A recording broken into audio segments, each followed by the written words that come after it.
fellow Falcoholics. What is up? Welcome to another episode of the Dirty Birds and Brews podcast. I'm your host, Kevin Knight, joined on this Tuesday Takes episode. Now, once again, on Tuesday, or publishing on Tuesday at least, for the time being. But we are back, Tre'Shon Diaz at Tre'Shon on the Twitters and Tre'Shon.io on the Blue Skies. Welcome back, Tre'Shon. Combine is over. Lots of impressive testing. I know there was some buzz that maybe guys wouldn't be as fast because the surface at Lucas Oil has changed. Didn't really seem that way. I mean, there certainly weren't any record-breaking times, but it didn't seem like times as a whole were down this year, which was nice to see. But yeah, how you doing? Yeah, doing well. I'm glad that the combine is past us now, and we can start getting some more answers in terms of what these prospects are looking like in their terms of fit with the Falcons. Yeah, and I teased it just a second ago, but actually a very athletic class overall. Looks like we're going to get 3 perfect 10 RAS scores from this class, which is really, really impressive.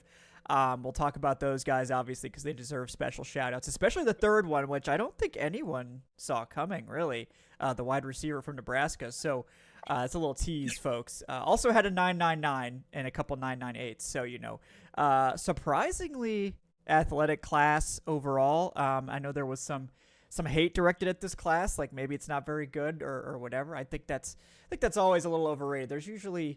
You can usually find good players no matter what the class looks like. But excited to get into this a little bit now that we have the athletic testing, which shouldn't drastically change your thoughts on players, but it does. Like for some guys, if the testing doesn't meet certain thresholds, you don't really have a choice. You kind of have to evaluate them differently.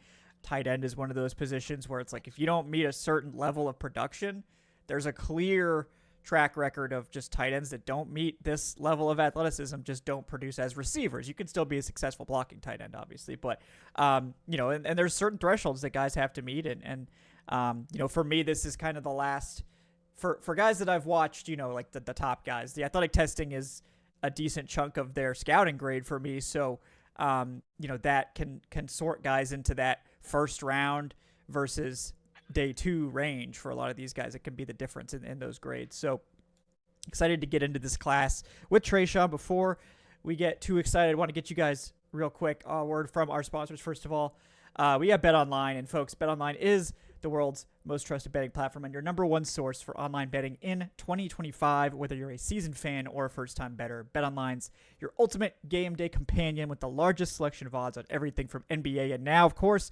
college basketball with March Madness heating up. It's gonna be getting started real soon.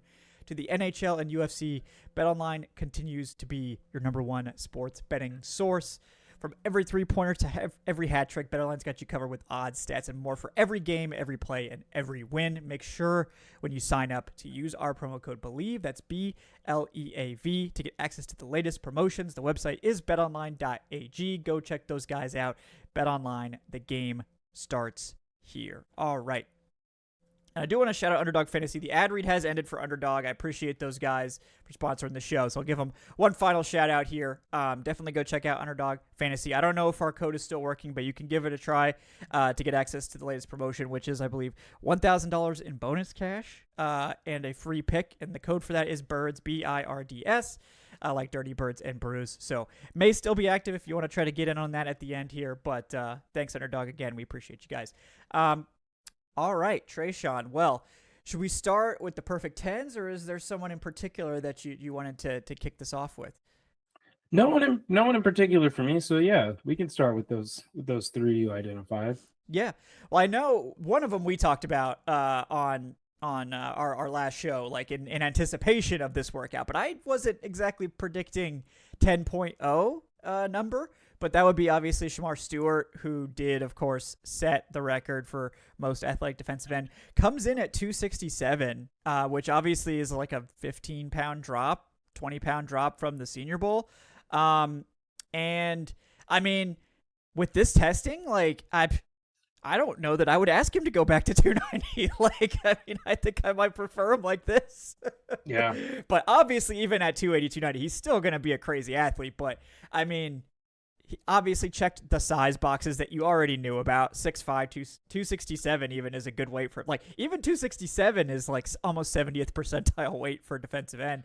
34-inch arms, 40-inch vertical, 10-foot 11 broad, 4'5", 40 at 267 pounds. I mean, absolute insanity stuff. He is clearly, and I mean this in the best sense of the word, a total freak. Like, I mean, that word gets thrown around, but in this case, I think it's warranted for Shamar Stewart. Yeah, I agree. And this is kind of like what a lot of us have been talking about when you hear the questions like, oh, but the production and everything. And, this is when people have been saying that this is an unreal athlete. Because on film, the way he was moving at 280, 290, a man of his size should not be able to move. I think he can play at any weight he wants. At Senior Bowl, he was 20 pounds heavier. He looked just as twitched up and athletic at 290 as he did at 270. So just kind of being able to see him, one, manage the weight off the bat, kind of being able to tell teams, I can really play at whatever weight you want, but the weight is just a number. You're getting an athletic freak regardless of whatever the poundage is. And that's why teams are enamored with him. That's why you see people that, want to take this risk on the lack of production. And he's somebody who he may have just, like, it may be solidified as a top 10 pick now, just because of the kind of weekend he had and because of what you see on film. It's just very rare. And if he's able to land somewhere where they're helping put it together consistently, then you've got an all-pro, caliber player, and that's kind of what you hope when you take a guy in the top 10. Yeah, I mean, with this testing and size to go along with it, I mean, there is no like limit to what he could become. Like, when you get this athletic, it's like you could be the best ever. But with Stewart, it's an interesting look at testing versus production because Stewart doesn't have much production. Always been a good run defender, but pass rush wise, I mean, it's very little production. So it really is going to test, it's going to test what teams are willing to do. We know teams are willing to take these guys with little production and tremendous athleticism extremely high. I mean, you don't have to go back that far to see Trayvon Walker. This is a very similar situation to Trayvon Walker, where he's an unprecedented athlete with a unique body type in that it's basically perfect for the position. And teams are willing to risk that. Now, Trayvon Walker took quite a long time to become, I think, a good starter in the NFL. I still don't think he's number one overall pick level player. But again, it could be a long-term payoff, obviously, for Jacksonville. You expect that they'll continue to develop him. And he's certainly a good starter now. Like, it's not like he's given Jacksonville nothing. Yeah, he's a double-digit sack guy. Yeah, exactly. The second year in the league. Yeah. So for me, it's, that's pretty much hit at this point. There's still plenty of room for him to grow. Yeah, I mean, it could get better. So it's sort of you're buying into the long-term track with these guys. But yeah, I think Stewart is probably going in the top 10. I mean, he screams Saints to me. Like, if he's not gone by the time New Orleans picks. Like, I mean, look at who the Saints have taken at edge rusher. This is exactly the type of guy they go for. This is probably like what they thought Peyton Turner was, except he's actually like much better. But yeah, I mean, he may even go earlier than that just because, look, I mean, unprecedented testing, you never know how early teams are going to go for that. But yeah, it's a tough call for me because I do weight the film quite heavily, like more than the testing. It's 75% film, 25% testing for my grades. So like Stewart to me was more of like a second round pick on film. And that's a lot of potential, projection as well, which you have to bake in for a lot of these guys. The testing is going to help probably lift his grade into the first round, but I still would have concerns about taking him in the top 15 just because it is a risk. But now you're the pay, like I would say the risk versus reward is a lot more compelling now that we've seen. Like, I think everyone was expecting him to test well, but this is another level on top of that. So, yeah. Yeah, I could definitely see him going to the Panthers. Could even see somebody like New England, who's in a really weird spot, kind of going crazy as well. Saints is definitely an option. I do feel a little bit better with Brandon Staley and Jay Rodgers being there. So, like, hey, go ahead and draft them, because their history of development at the defensive line position is shoddy at best. And then maybe we can get Shamar for cheap, 5 years down the road. But yeah, he's just a guy that is going to enamor a lot of folks. And I think it's important to remember, like, you mentioned Trayvon Walker, but like last year, Latu, a lot of Falcons fans' favorite. He has the back, he has the production. His production as an NFL rookie is what you typically get from edges. You get about 4 sacks from these guys. Gerard Verse, he is the outlier. When you look at, Khalil Mack's rookie season, 4 sacks. Dallas Turner, I think he had like 3 sacks. Trayvon Walker, you mentioned earlier, 3.5 sacks his first year. If you're looking at any of these rookie pass rushers as 8 sacks year one, then you're looking at pass rushers all wrong. And so that's another reason why teams have no issue taking a bet on guys like this in year one, because the production almost always levels itself out, and you pretty much get the same thing from whoever you were going to take. It's really about year 2 and year 3. Can they take those leaps? Can you take that Trayvon Walker leap where you go from 3.5 sacks your rookie year to 10 in your second year to now 10.5 in his third year? And that's really what you hope to see, and what I think Stewart could honestly provide.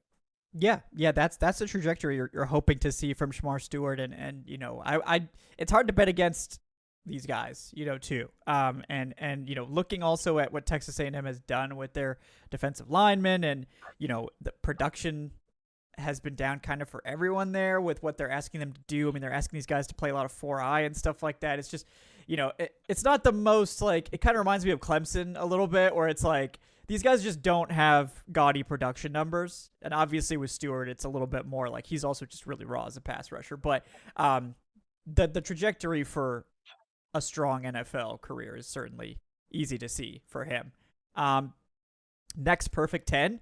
Love to say that. This one was, I think, also somewhat expected. Not necessarily that he would be a 10, but that he would be one of the top performers. And that's Nick Emmanwori, the strong safety / maybe linebacker.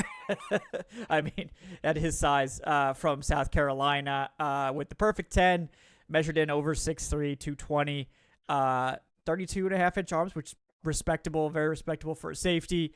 43-inch vertical and 11'6" broad. That is one of the longest broad jumps I've ever seen. 11 is freakish, so 6 inches on top of that is nuts. And he ran a 4.38 at 220. This looks like Julio Jones.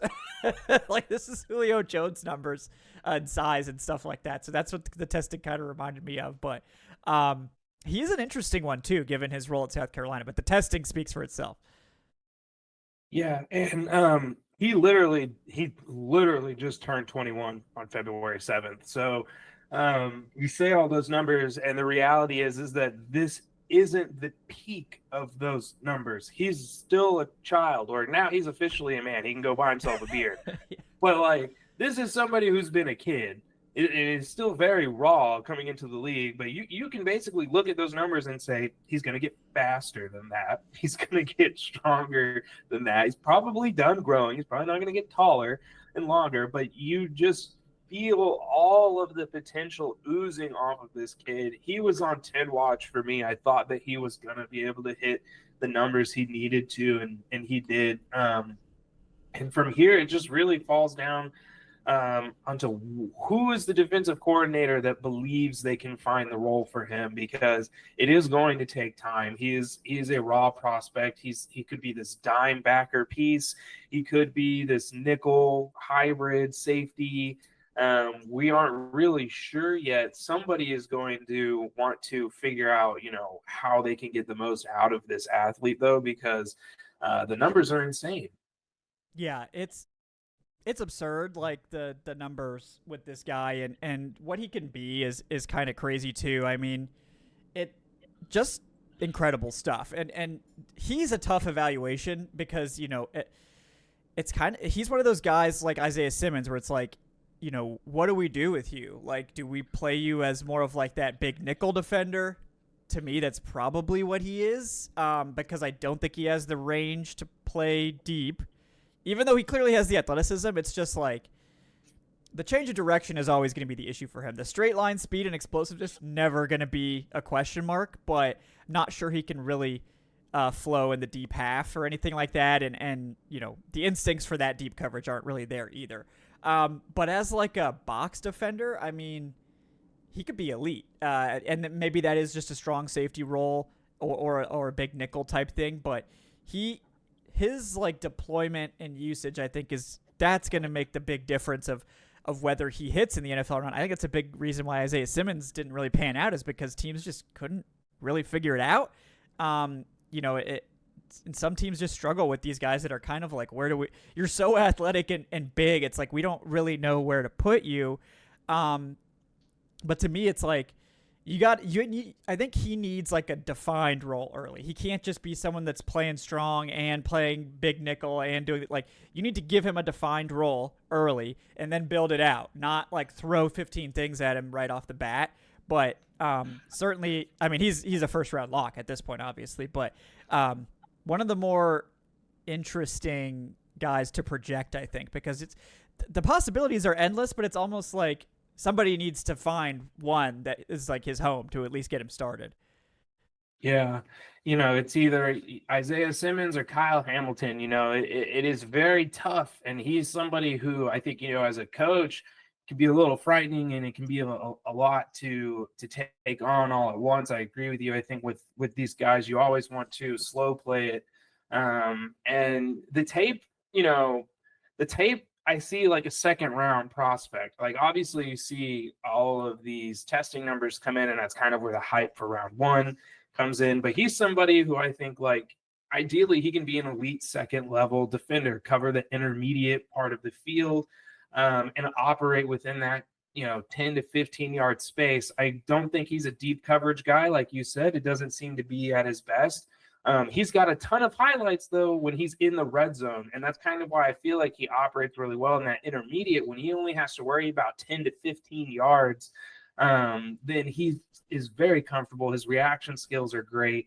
But, for the Falcons, he does kind of almost feel like a luxury they just cannot afford at this point.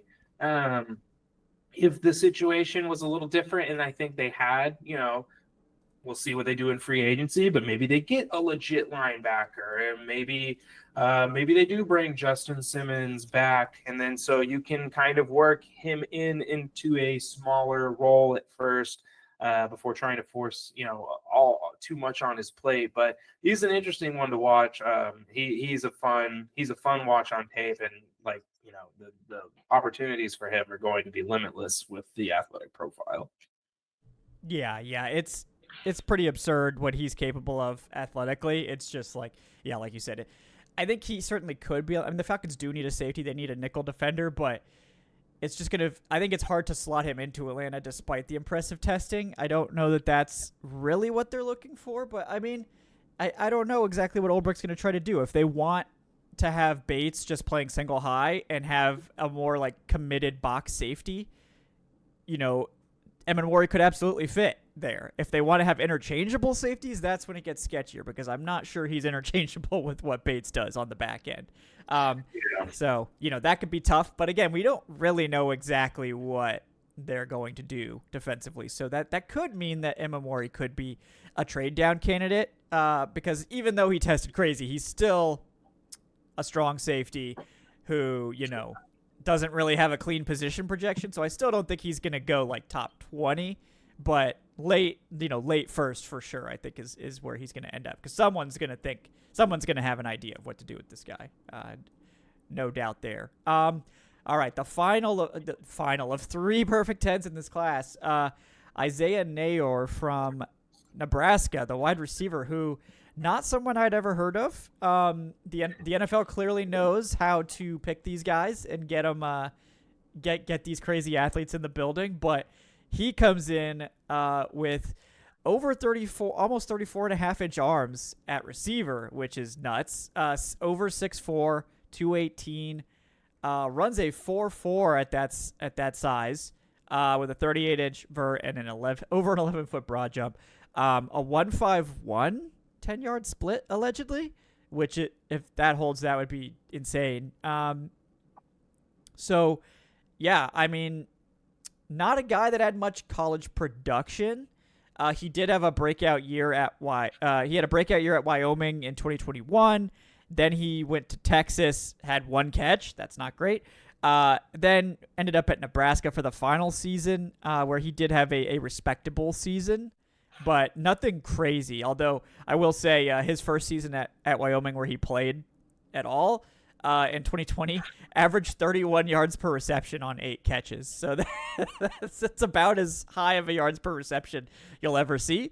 When he had 44 receptions in 2021, he still averaged 20 yards per reception, which led the conference and had 12 touchdowns. So we've seen some flashes of Nayor producing in the Mountain West, but it didn't really translate as well to the higher levels of competition. So that kind of, puts a little bit of a damper on his projection, but the testing is obviously incredible. So, I mean, this is the type of testing like where people are like, oh, the testing shouldn't change your projection. Well, it does, especially for day 3 guys. Like Nayor might have been like a UDFA before. Now he's almost certainly getting drafted on day 3, like regardless, just because of the testing. Like someone will take a flyer on him at the very least. So yeah, very, very Bryce Ford Wheaton-esque prospect. I remember Ford Wheaton lit up the combine, and he was another tall, just kind of rangy, but like Wheaton, when it comes to when it comes to Nair, drops are a built-in feature. And so that's really the biggest issue with these guys. But like you said, on day 3, you can risk, taking a chance on guys if they got a drop issue, maybe they got ball security, what have it. These guys aren't going to be perfect if they're in that day 3 UDFA range. And so that's just kind of one of the things that come with it. But if you're getting, the athletic profile of AJ Green on day 3, you take a chance on it every time. It just kind of is what it is. So he'll be an interesting one to kind of see, what his market ends up becoming and how he's viewed by teams as the process goes on. Yeah, he's an interesting one just because I think he's sort of vaulted himself into draftable range. Yeah, and teams will take a chance on those traits obviously now. So he's definitely someone that helped himself in a big way there. Another guy that really could be in contention for the Falcons, Darian Porter from Iowa State. Everyone knew he was a great athlete. I think he was like a state champion track star as well. So everyone knew he was going to run well. But comes in nearly 6'3", 33-inch arms, great for a corner. Nearly 200 pounds. Hits a 4.3 flat at that size. That is Reek Woolen-esque, which I think is funny enough. That's who we were comping him to on our show last week. But yeah, the testing bears it out, and he was brave enough to do the agility testing, which you got to give guys props. Like a lot of guys skip the agilities at the combine. He did not. 3 cones show up. He did not. He hit that 6.713 cone and just pieced out. I love guys that are willing to do the agilities at the combine. They have total confidence in their athleticism. So from an athletic and size standpoint, Darian Porter, you can't really get much better. I mean, maybe 0.01 better, but that's about it. Crazy testing for Porter. Yeah, Porter was a good one. Somebody who I've been kind of sticking with since I first interviewed them at Shrine. Thought LeJontay Wester really kicked his stock up a little too much now. Now I'm a little annoyed that he's showing out. 1.53 10-yard split, which is really what matters more for me when I'm looking at my slot guys, but still has the 4.46 officials time. So he's got speed. We got a 32-inch vert, 10.1 broad.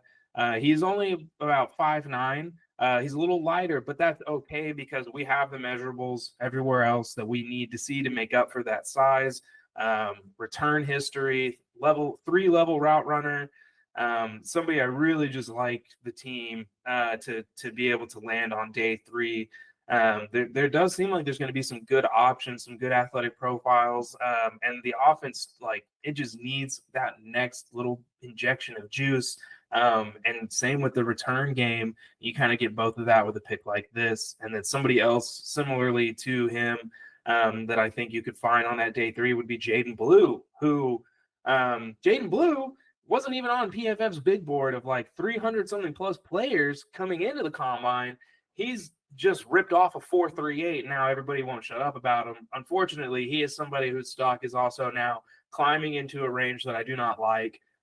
Would have loved to have had him in the backfield with Bijan as a day 3 pick. Another guy, like we said, they're here on day 3 for a reason. Ball security issues when it comes to him. That's really like the biggest issue. But if you're getting 8 touches or 6 touches, really probably a game for those gadget plays, and then you're doing some return work, that's okay. We can limit those opportunities for mistakes, and we can figure out ways to get him the ball because he is just an instant touchdown waiting to happen, and it just kind of feels like that's the next thing. I know people like, we don't need a wide receiver 3, so here's a running back 3 for you that can do the stuff that the wide receiver 3 you don't want to draft for some reason could also do. And we can keep the Ray McLeod clan very happy, and we'll worry about adding this speed somewhere else. Yeah, no, it great ones to shout out there, and you know, I think for these offensive players in particular, they're gonna need, like, for the Falcons to be able to get them, they're probably gonna need to be day 3 guys. Like, you know, maybe after a trade down, maybe if Pitts gets moved, whatever, they may have a pick to spend on offense in the day 2 range. But other than that, you know, it's going to be tough. So that's, you know, good guys to shout out. Unfortunately, maybe they played themselves out of that range, but which is good for them, you know, bad for the Falcons, but you know, yeah, good for them. I'm good for them, I guess. Yeah.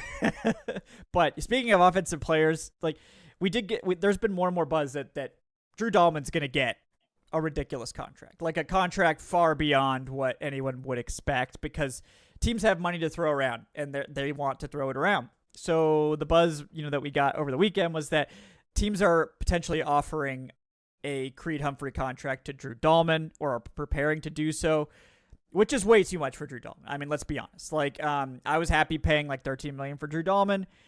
You know, I would go up a little bit because of market conditions, like 14 to 15 maybe if necessary, but 20 million or approaching that, that's a whole other level of contract. Like, you're getting into, I'm like, oh man, look, I don't have sources. I'm not going to say I have sources, but I just need people to know this 20 million figure comes randomly from a Greg Rosenthal, like, one-off in an interview where he's like guessing in his head who is the person that could do some crazy reset, and he then says Drew Dahlman's name. And I need people to know that, one, he said Drew Dahlman has never missed a game.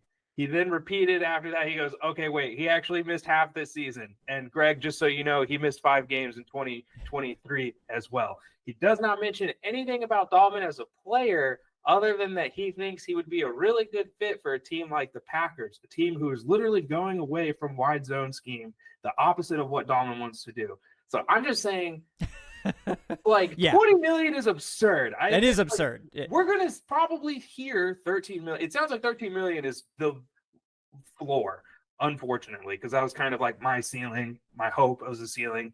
Maybe we'll see 16 million. But I do just want people to realize, like, the 20 million figure, like, that we're all hearing, it comes from that one pesky little draft interview. And that is just like draft season in a nutshell. It's just this one little tidbit of information, but if it gets watered enough, it grows into this disgusting rumor tree. Yes, I agree. Like, that number seems completely ridiculous to me. But I do wonder if that reporting has a real world consequence of Dahlman saying, I'm not going to take your offer. I think I can get 20, so I'm going to wait for free agency. And the Falcons aren't going to tag him. The tag is like 27 million for offensive line. Like, so crazy. They can't tag him, even if they wanted to. So this has a very real consequence, this rumor of potentially having Dahlman hit the market. And, you know, maybe, I mean, I think Dahlman still wants to stay in Atlanta. So I'm not thinking that he's just going to bolt, but, you know, we'll see. But yeah, linking it to the combine specifically, we did see another elite center, another elite test from a center, which Jared Wilson from Georgia, which UGA fans have been really celebrating that one. Again, like, the Falcons, if Dahlman does walk, they're learning these names. Yeah, they're going to be tender. We know they're going to tender Ryan Newsel, so they'll at least have that as a backstop. I like Ryan Newsel. I think he's maybe a league average center. That's kind of what he looked like while he was playing, and that's fine.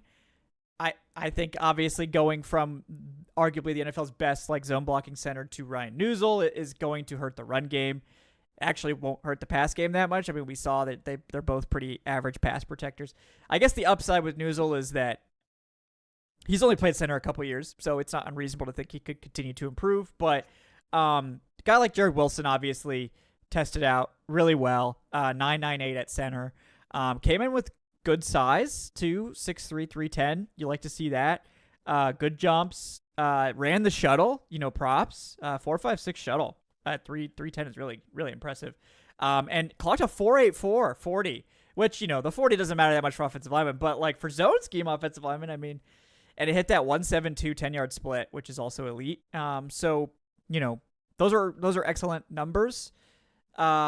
He's obvious, and that's the type of guy that the Falcons like. Also, some of the biggest hands I've ever seen. 10.75 hands. 10.75 hands is pretty quick. You ain't gonna have to worry about snap issues or controlling the football with 10 freaking massive hand sizes. Yeah. I feel like he could like palm your face with that massive hand. I mean, it's impressive. Anyway, continuing our conversation. Yes, so you get hit with that. I'm sure, for him, that joke doesn't work because his hand's probably been, bigger than his face for forever. Yeah, since he was in high school. But yeah, American Deli Wings for the first Falcons reporter at training camp to ask that question. Yep. Who's gonna fall on the sword? Yep. So wings on me. Yeah. But he's someone that could be interesting. Again, this is probably a guy that's now a day 2 pick. If he wasn't already, and the Falcons are gonna have to trade down if they actually want to draft a center, or any offensive players, or they're gonna have to move Pitts or something similar. So the good news is if Dahlman gets that contract, that's a 3rd round comp pick for sure. So they have to be really careful not to botch that 3rd round comp pick because they've done stuff like that in the past. Oh yeah, you're right. Irresponsible signings, but. Lorenzo Carter, come here, my good man. Come on in, buddy. Yeah, so they're gonna have to be really careful with that, obviously, because you can't squander a 3rd round comp pick. But that is one that stood out to me with this buzz. That we'll see if the buzz is anything more than that when the time comes. But definitely one that was interesting. Anyone else in particular that stood out? There's a lot of guys tested really well. Yeah, I think a couple of guys. Zeke Biggers is a name that I've another guy from Shrine that I've kind of been fascinated with. It's Deion Walker, but you can get it on day 3. Hey, instead of having to reach for him on day 2, it seems like a really good pick. I mean, Terry is just like drooling at adding this Raz card to his collection. I know he's got a nice binder with all of them. He's ready for that resale whenever it comes. But nearly 35-inch arms.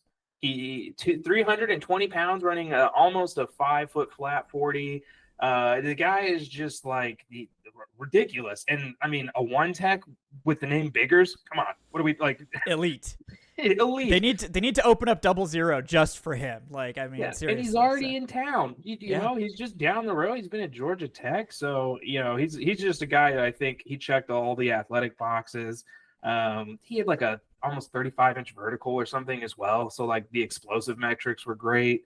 And Billy Bowman, that was the other one. That was the other. We saw him at Senior Bowl, you and I, and we took notice. But the testing was so much better than I was expected. Did not think he had a 4.42 in his bag. You see the range and everything show up on film, so it's not like it's surprising that he, I guess, was a good timer, but he ended up turning in a better RAS card than I thought. Very reminiscent of like this Bob Sanders, chippy, shorter safety.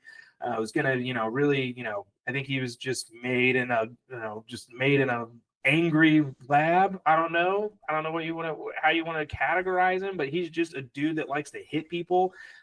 He's got tons of clips of him hitting Bijan Robinson, so I think that'd be fun to see in practice, training camp. Watch those two go at it. Billy Bowman was another guy that I thought really boosted his stock at the combine. Yeah, no, that's a good one, and I certainly liked what we saw from him at the Senior Bowl too. One of the better safeties we saw there, even though it's really tough to evaluate safeties in that environment. They have to do a lot of one-on-ones, which, like, let's be honest, most safeties, that's not really their game. If it was, they'd be playing corner. So, I thought he actually performed like pretty well on wide receivers one-on-one, which that's not something you get a lot from these bigger safeties or the guys that can do multiple things, which I think is what he can do. So that's a good one. Wanted to shout out Jahad Campbell too. Like, look, people are gonna think I'm like a Jalen Walker hater. I'm not. It's just like I don't understand how you could have Jalen Walker above Jahad Campbell. Like, I don't like Jalen Walker is like marginally bigger, like in terms of weight, like what 4 pounds heavier. But he has shorter arms. He's I don't think as good an athlete. I mean, Jahad Campbell didn't do total testing either, so it's kind of hard to phrase that. They're both excellent athletes. I think we can say that. Jahad Campbell already knows how to play linebacker. The best thing Jalen Walker does as a linebacker is drop into coverage, which is kind of crazy to say, but I think he's very natural dropping into coverage. But like other off-ball stuff, he looks like he doesn't have the instincts yet, which is not surprising. But Jahad Campbell is an off-ball linebacker who rushes the passer sometimes. Jalen Walker is a tiny edge rusher who doesn't really know how to play off-ball linebacker. So that to me is like Jahad Campbell, I think should be like if you want to slot in that player, like Jahad Campbell's right there. Like if that's what you want, he already plays linebacker. And I think with Jalen Walker's size being more or less confirmed, it's like I don't like my projection was like I think he can be a very good edge rusher, but he's too small. He just is. We talked about his measurements being huge, like for him, and like we were both worried, like, is he actually even 6'2"? And he's not. He's a legit 6'1".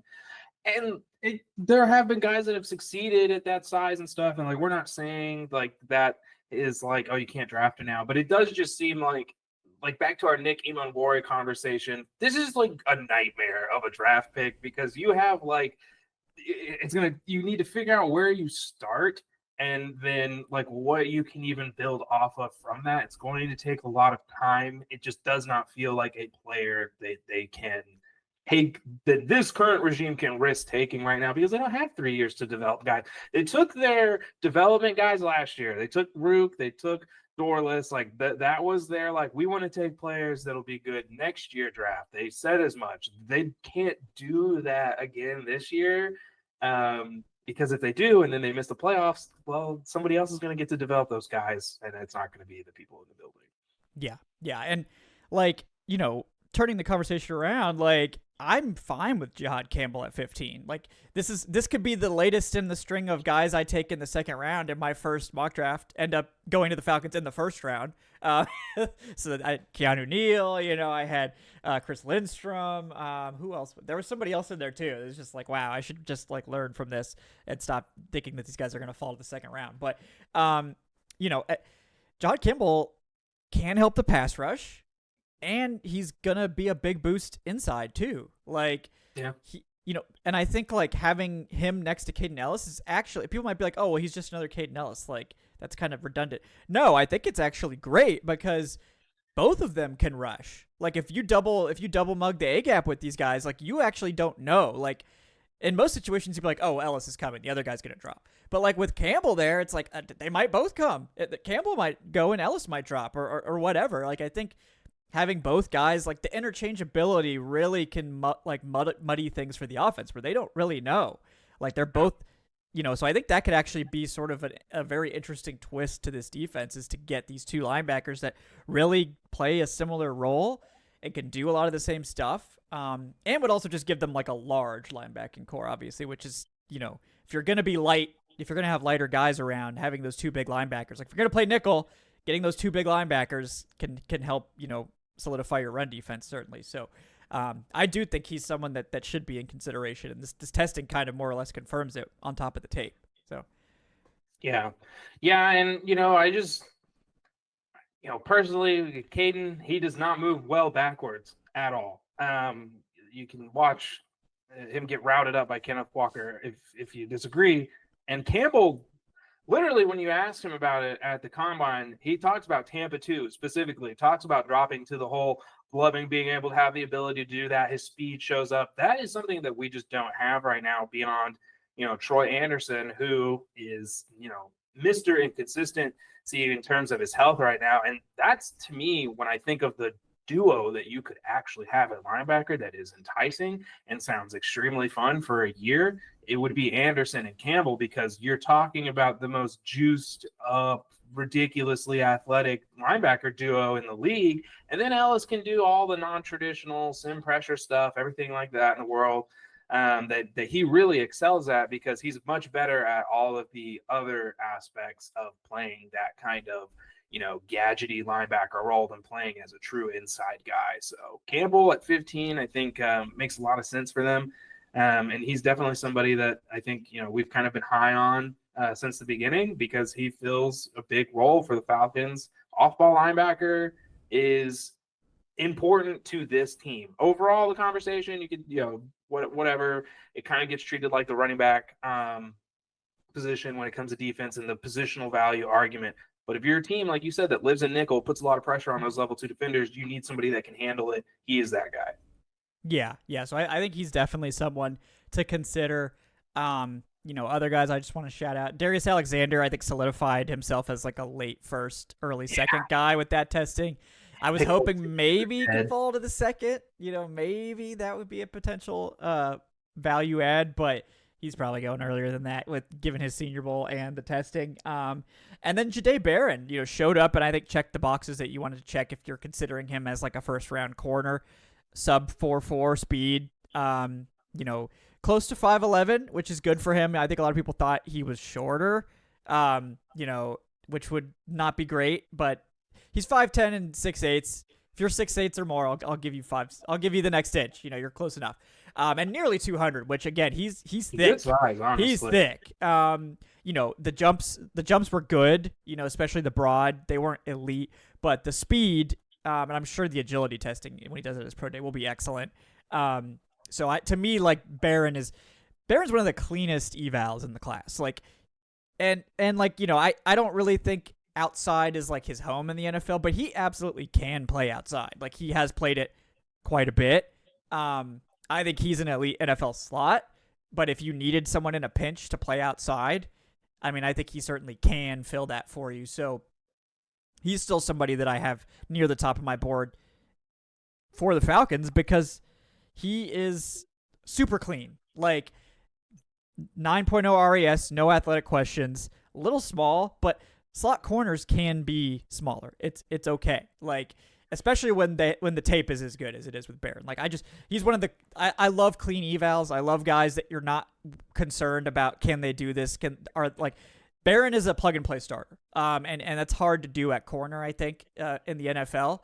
But the Falcons don't bring back D. Alford if and they don't have a solution at slot. That's a plug and play right there. And I think that's, if they're gonna play obsessive nickel like they did last year, which maybe they won't, I don't know. That slot corner is critical, and Jahdae Barron's a great tackler too for his size. He is feisty as hell. So love Jahdae Barron. Can't heap enough praise on him. But any other guys you want to shout out real quick here? Or? No, none for me. It would just, echo the Barron love, over 1,000 snaps on the outside as well. This is a guy that is going to be able to follow, trail, and really be able to help take the defense to another level. We've talked about this, but, Terry Fontenot during press conference notes, really the one thing that he talked about that he mentioned was the versatility factor that some of these prospects offer. Terry loved Brian Branch. It was well noted. And when I look at the guys in this class, Barron is very branchish to me. So when I think of guys who offer a lot, who can fill multiple roles and have that versatility. He is one. And the other guy that we didn't really talk about as much, but I think his hype will come back up a little bit more around his pro days. Malachi Starks get a really solid outing as well. These safety, nickel, slot, hybrid players are all the rage right now. And when you're a team like Atlanta, who lives in that nickel personnel, you need people who can solve multiple problems for you so that you don't become stuck in whatever it is that you're trying to do or want to be able to do. And whoever gives you the most versatility is going to be really high valued. So Barron's definitely somebody that should be on people's watch list. Yeah, I echo Starks too. That was one guy I wanted to get to that I'd forgotten. So, and a similar thing, Starks is bigger. He's more safety. He's a real safety. Yeah. He has played a lot of slot. I think his best home and where he had his incredible tape was obviously playing free safety in Georgia, but respectable slot tape. He offers that versatility to get him on the field, in as many ways as you can. And yeah, he just, a lot of people were like, oh, he ran a 4.5, and like I don't know what to tell you guys. Like safety, Kyle 40s, Hamilton ran like a 4.5. Like Kyle Hamilton's combine was like criticized. He ran like a 4.54, and look at him now. No, like I would say like running back and safety 40s are like some of the most overrated numbers in all of athletic testing, because safety is all about anticipation. And running back is all about vision, which is kind of a different flavor of anticipation. So,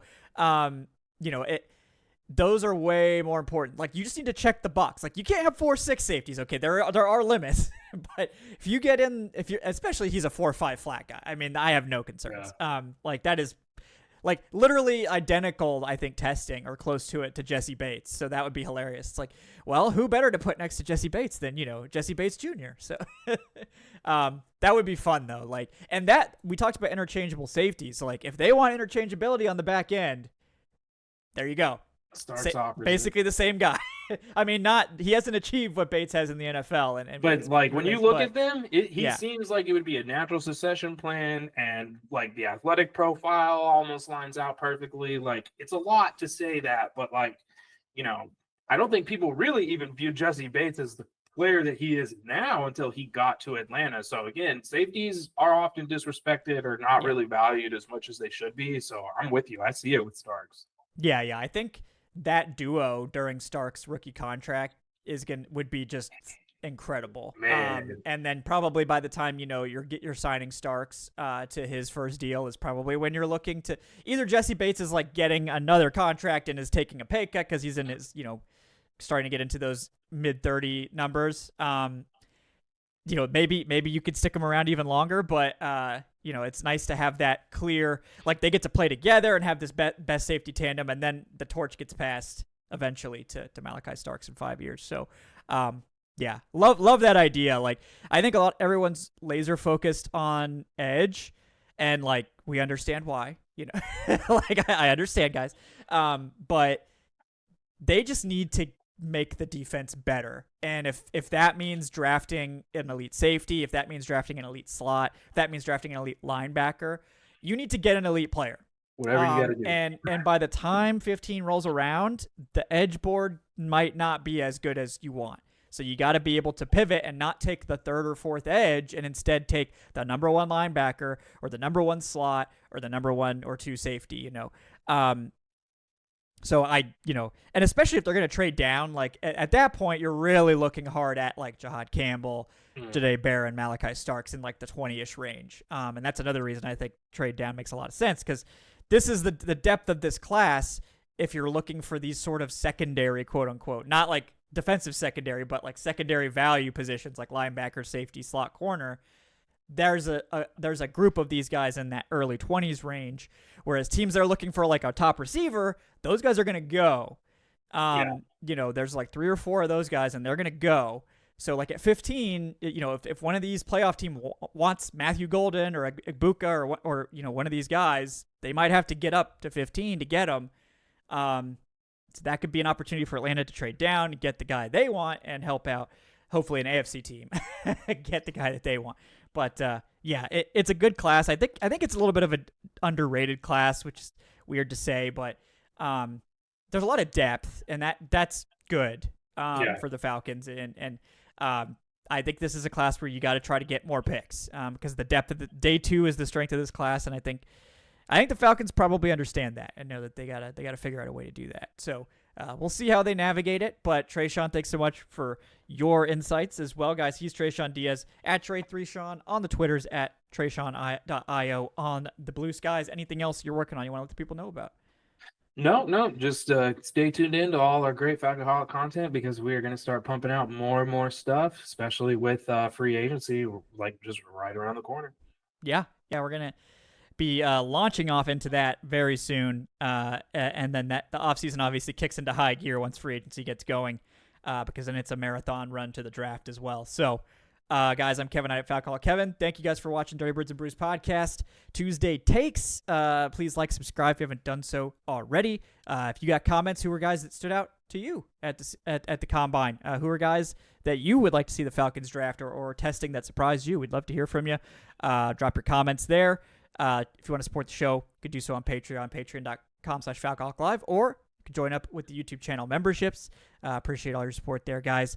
We'll be back on Wednesday night with Mark Ramundi from ESPN, doing a little free agency primer show for you. And then I will have my post-combine mock draft coming for you guys on Friday. So get prepped for that, all 7 rounds. I haven't decided if I will allow trades or not, but trades are coming. Okay, I know a lot of people want to see mocks with trades too, but probably might have to do one more without trades just because, but we'll see. You guys know me. I don't do any crazy trades. I'll usually make like one trade, and see how that plays out. But we could also just do a crazy trades one too. Maybe that'll be a Patreon show. But anyway, thanks for joining us, guys. We appreciate you watching. We will see you next time on Dirty Birds and Brews. Have a great day, folks.